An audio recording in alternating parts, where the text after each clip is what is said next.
getting ready for the SAT has a problem with system of linear equations. So I have negative x plus y equals negative 3.5. That's my equation 1. And then equation 2, I have x plus 3y equals 9.5. What is the question here? If x and y satisfies the system of equations, what I have here, the two equations right here, what is the value of y? Okay, so right here, I just need to find the value of y, so I don't need to worry about x. So if you remember, you have two ways to solve this problem, by substitution or by elimination method. So it's up to you. In this case, it's going to be much easier to do elimination method since you have the leading coefficient, okay, or the coefficient for x is 1 and the coefficient or negative 1, and for number 2 is positive 1. So you can see you're going to be able to eliminate those this variable in this case, which is x. So that's what we're going to do. We're going to choose to do that. So we're going to copy down the problems, the equations right here. So I have negative x, or negative 1x plus y equals negative 3.5. And then I have positive x plus 3y equals 9.5. So again, because this is negative and this is positive, and we have the same coefficient, 1 and 1, we're going to be able to eliminate those two variables with the variable x. So we're ready to proceed and then just get rid of the x. So now I need to do the operation here, which is addition. So I have 1 here. If you don't see a number there, that means it's a 1. So I have 1y plus 3y. What is 1y plus 3y? It's going to be 4y. 4y equals to, now I have negative 3.5 plus 9.5. Remember, when you have two numbers, one is positive, one is negative, or when they have unlike signs, what you do is subtract. You always subtract, okay, the absolute value of those two numbers. So I'm going to be subtracting the absolute value of negative 3.5 and the absolute value of 9.5, which is 9.5 minus 3.5. So if I subtract 9.5 minus 3.5, subtract those two numbers, 5 minus 5, 0. And then 9 minus 3 is going to be 6. So that means 6.0. You don't need the 0 anymore, because that's whatever. If you have a 0 after your decimal point, you can actually drop out. So you don't need that. So this is going to be 6 right here. So I'm going to erase this. I don't need it anymore. And then I'm ready to leave y by itself.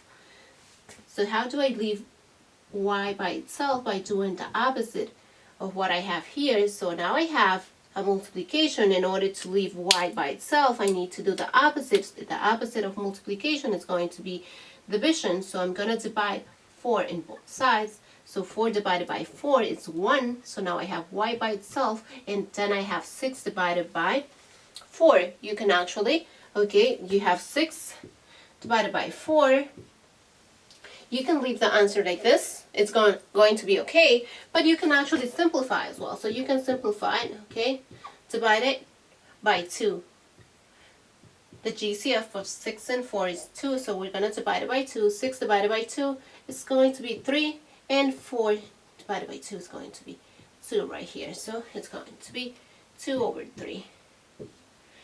But you can actually leave the answer 6 over 4 is the same. So that's why, that's what I was looking for. So I'm ready. So I can leave the answer like that. But now if you don't see it, okay, if you don't see this is going much, if you don't see it that it's going to be much easier to do elimination method, you can actually do your substitution method, which is going to be longer, but you can actually do it. Let me see if I can erase this, or I don't know if I have enough space here. Let's try it. So if I have negative x plus y equals negative 3.5, okay?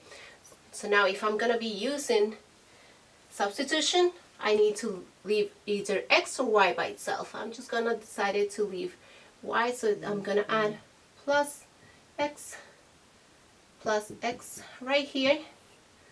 So now it's going to be y equals negative 3.5 plus x right here. Or you can actually do negative x plus y equals negative 3.5, and if you decided to leave x by itself, so you're going to be doing negative y, I'm leaving the x by itself, so I need to subtract y from both sides. Okay, so it's going to be negative x equals to negative 3.5 minus y. So right here, you're going to see which one is going to be better for you to use it in equation 2. Remember again, you're trying to find y. So you should have all the terms in terms of y. So which one is going to be better, 1 or 2? So now right here, if you use number 1, y equals to negative 3.5 plus x, you're still going to have your x, so it's not good. So it's better to use number 2. Okay, so you're going to use number 2, and you're going to plug it into equation 2. So now equation 2 is x plus 3y equals 9.5. But now you already know that right here, negative x is equal to this. Okay, so again, this is negative x. You're trying to get positive x. So you can actually multiply by negative 1. Multiply by negative 1. Okay, so now this is going to be equal to negative 1 times negative 3.5 minus y. So now it's going to be x equals to 3.5 plus y plus 3y, just bring down the 3y, equals 9.5. If you don't see it, what I did here is negative 1 times negative 3.5 minus y, okay? I multiply right here, distributive property, a negative and a negative is going to be a positive, so now you have 3.5. Negative and a negative, again, is going to be a positive, and now 1 times y is y, so that's how I got my 3.5 plus y. So keep moving right here. So now I have subtract 3.5 from both sides, minus 3.5 right here. Okay, so now I have 4 combined like terms right here. This is going to be 4y, and if I subtract this, what I already did right here, it's going to be 6. So now you can see that we're seeing right here, so I need to divide it by 4, both sides, by 4. So then I have 6 over 4 or 2 over 3. And that's how you get your y. But you can see it requires more work here. So if it's better when you have one positive, one negative, it's always better to use elimination method. Okay, thank you.